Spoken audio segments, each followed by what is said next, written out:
ಅದನ್ನ ಬಿಟ್ಟು ನಾನು ಹಂಗೆ ನಾನು ಹಿಂಗೆ ಅಂತಂದ್ರೆ ಖಂಡಿತ ಏನು ಮಾಡೋಕ್ಕಾಗಲ್ಲ. ನಾನ್ ಮಾಡ್ತೀನಿ, ನಾನು ನನ್ನ ಮಕ್ಕಳನ್ನ ಕಟ್ತೀನಿ, ನಾನು ನೋಡ್ತೀನಿ, ನನ್ನ ಕುಟುಂಬ ಹಂಗ್ ಮಾಡ್ತೀನಿ ಅಂತ ಹೇಳಿದ್ರೆ ಎಷ್ಟೋ ಕುಟುಂಬ ಪೀಸ್ ಆಗೋಗಿದೆ. ಕಟ್ಟಕ್ ಆಗಿಲ್ಲ.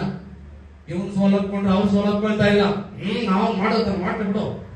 ಇವ್ರು ಮಾಡ್ಲಂತ ಹೋದ್ರೆ ಯಾರು ಒಬ್ರು ಬಿಟ್ಕೊಡ್ತಾರ.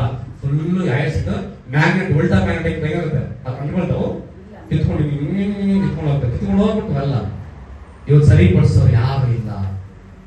ಇದಕ್ಕೆ ದೇವರು ಸಭೆ ಎಂಬ ಕಟ್ಟಡದ ಒಳಗಡೆ, ಸಭೆ ಎಂಬ ಕ್ರಿಸ್ತನ ಒಳಗಡೆ ನಿಮ್ಮನ್ನು ತಾಕಿಟ್ಟಿದ್ದಾನೆ. ಸೊ ನಾವು ಒಳಗಡೆ ಬಂದಿದ್ದೀವಿ. ನಾನ್ ಬದಲಾಗಿಲ್ಲ ಹೇಳಿ ಬಾಯ್ ತೆಗೆದೇವ್, ನಾನ್ ಬದಲಾಗಿಲ್ಲ. ನಮ್ಮನ್ನ ಬದಲಾಯಿಸಿದ ಕ್ರಿಸ್ತನಾಗಿದ್ದಾನೆ.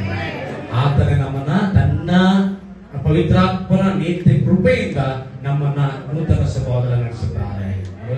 ಹೌದಲ್ಲ?